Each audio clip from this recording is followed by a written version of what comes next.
एकादशी का उपवास नहीं भी करते तो भी कुछ काम है जो आप कर लेंगे, तो आपको क्या होगा, एकादशी का व्रत करने बराबर फल मिलते रहेगा। तो क्या काम है? सबसे पहला काम होता है गंगा नहाना या कोई नदी स्नान करना। अगर आप लोग नदी स्नान नहीं कर पाते हैं तो घर में जो जल में स्नान करते हैं उसमें थोड़ा सा गंगा जल, थोड़ा सा हल्दी मिला करके आप, थोड़ा सा इत्र मिला करके आप उस जल से स्नान कीजिए, तो भी आपको गंगा नहाने का फल मिलेगा। श्रीहरि विष्णु का पूजन करना, माता लक्ष्मी साथ श्रीहरि विष्णु का पूजन करना। आपके घर में लड्डू गोपाल जी है या जो आपके घर में नारायण लक्ष्मी नारायण है, आपके घर में राधा गोविंद है, उनका आपको पूजन करना, विधिवत पूजन करना, फल का भोग अर्पण करना, और मखाना का खीर, कुट्टू का हलवा, ये सब बना के भी आप भोग अर्पण कर सकते हैं। अगर आप पूजन करते हैं, व्रत करते हैं, व्रत रखते हैं, तो भी आपको ऐसा पूजन करना चाहिए। अगर आप व्रत नहीं रखते हैं तो भी आपको पूजन करना चाहिए एकादशी के दिन। अब उसके बाद आपको पूजन करना है, ज़्यादा से ज़्यादा नाम जप करना है, ज़्यादा से ज़्यादा ग्रंथ पठन कर लेना है, और आपको क्या करना होगा, ज़्यादा से ज़्यादा ग्रंथ पठन कर लेना होगा, नाम जप कर लेना होगा। उसके बाद आपको फलाहार ग्रहण, अगर आप व्रत करते हैं तो आपको फलाहार ग्रहण करना है, अगर आप व्रत नहीं करते हैं तो आपको शुद्ध सात्विक भोजन ग्रहण करना होगा। बिना माने चावल का बना हुआ कोई भी खाद्य पदार्थ ग्रहण नहीं करना है। अगर आप इतना करके भी एकादशी का पूजन कर लेते हैं तो भी आपको एकादशी का व्रत का कुछ ना कुछ फल तो अवश्य मिलेगा। आप अगर बीमार है, नहीं कर पाते हैं, तो आपको ऐसे करके भी एकादशी का पूजन कर लेना चाहिए।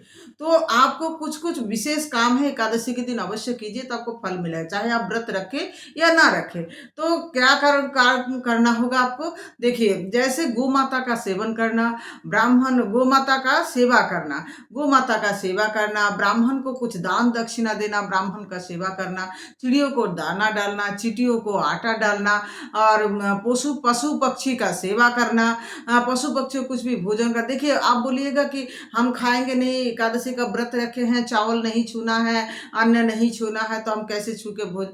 देखिए, छूने में मनाही नहीं है, खाने में मनाही है। तो आप किसी को ये दान दे सकते हैं, बहुत अच्छा, गरीबों को, दरिद्रों को दान देना, दुखी को सेवा करना, जो जो कष्ट में है उसका कष्ट का निवारण करना। आप अगर इतना छोटा छोटा काम करते हैं, ज़्यादा से ज़्यादा गुरु मंत्र का जप करना, गुरु मंत्र नहीं लिए हैं तो जैसे हरे कृष्ण महामंत्र का जप कीजिए, या ओम नमः भगवते वासुदेवाय मंत्र का जप कीजिए। मंत्र जप करना, शास्त्र पठन करना, घर में धूप दीप जलाना, भजन सुनना, भागवत कथा सुनना, ये सब कुछ कुछ काम अगर आप व्रत नहीं भी रखते हैं तो भी आपको अवश्य एकादशी के दिन करना चाहिए। एकदम शुद्ध नियम से आपको रहना चाहिए। अब कुछ विशेष काम है एकादशी के दिन बिल्कुल भी नहीं करना चाहिए। ये हरिशयनी एकादशी है, बहुत बड़ा एकादशी है, इसलिए पहले से हम बता रहे हैं कि बिल्कुल भी ये कुछ काम है जो आपको बिल्कुल भी नहीं करना चाहिए इस बड़ा एकादशी में। जैसे चावल या चावल से बना हुआ कोई भी खाद्य पदार्थों को ग्रहण नहीं करना है। चाहे आप व्रत अगर रखते हैं तो आपको तो व्रत ही है, आप व्रत नहीं भी रखते हैं तो भी आपको चावल या चावल से बना हुआ कोई भी खाद्य पदार्थ ग्रहण नहीं करना है। बाहर से ला मंगवाया हुआ कोई भी खाद्य पदार्थ ग्रहण नहीं करना है, क्योंकि वो कैसे बन रहा है इसका कोई आपको अता पता नहीं है, आपको नहीं ग्रहण करना है। आपको मुंह से गाली गलौज अपशब्द नहीं करना है, किसी का निंदा चुगली नहीं करना है, किसी का बुराई बिल्कुल भी नहीं करना है। मतलब माता पिता का असम्मान करना, माता पिता दुखी हो जाए ऐसा कुछ बात बिल्कुल भी नहीं बोलना है। और कोई भी बड़ों को आप सम्मान करे, आदर करे, चाहे आपका अड़ोस पड़ोस हो या फैमिली में हो, प्रतिवेशी हो, कोई भी हो, आप किसी भी बड़ों का सम्मान करें, छोटों का आदर करें, और गाली गलौज अपशब्द तो बिल्कुल भी मुंह से माने निकाले नहीं। और मांसाहार नहीं करना, प्याज लहसुन नहीं ग्रहण करना, तला हुआ भूंजा हुआ ज़्यादा सामान मसालेदार भोजन ग्रहण नहीं करना।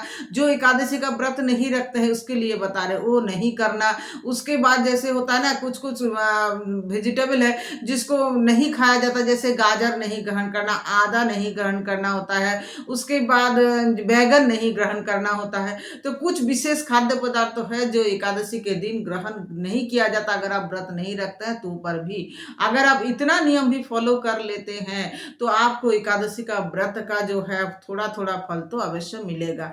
भगवान आपका परिस्थिति समझते हैं। आप अगर बीमार हैं, नहीं कर पाते हैं तो बताए, नहीं तो आपको अवश्य चाहिए कि आप एकादशी का व्रत रखिए और एकादशी का शुरू कीजिए। ये जो देवशयनी एकादशी, हरिशयनी एकादशी आ रहा है। इस एकादशी के बाद से चातुर्मास माने उसी दिन से चातुर्मास का शुरू हो जाएगा। तो चातुर्मास में क्या-क्या नियम करना होता है उसके लिए पहले एक वीडियो हम डाल चुके हैं। आगे और भी बताते रहेंगे। वो वीडियो का लिंक भी इसमें दिया हुआ रहेगा, तो आप लोग लिंक में जा करके अवश्य देखिएगा कि कैसे करके चातुर्मास में क्या-क्या नियम फॉलो करके आप अपना जीवन का उन्नति कर सकते हैं। आप अपना जीवन का आध्यात्मिक लेवल को आगे बढ़ा सकते हैं। धार्मिक मतलब आपका जो धार्मिक जीवन है, ये धार्मिक जीवन का प्रोग्रेस होगा अगर आप ये जो है ना चातुर्मास, ये चातुर्मास नियम को फॉलो करेंगे। एकादशी के समय आप जो व्रत रखते हैं उनको तो पता है ऑलरेडी, बहुत सारा वीडियो उनको हम डाल चुके हैं कि एकादशी जो व्रत करते हैं उनको 3 दिन तक व्रत रखना पड़ता है। जैसे दशमी के दिन शुद्ध सात्विक भोजन एक बार ग्रहण करना होता है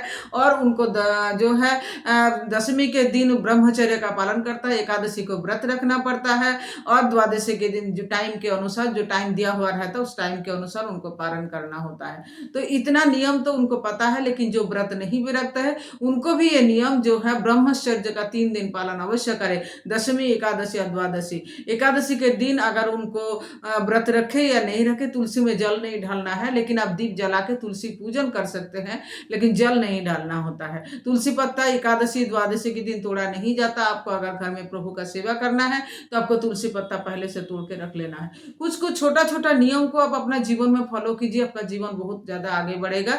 ये छोटा छोटा नियम अगर आप करते रहेंगे तो ये आपका आदत में समा जाएगा और फिर आपको कठिनाई नहीं लगेगा।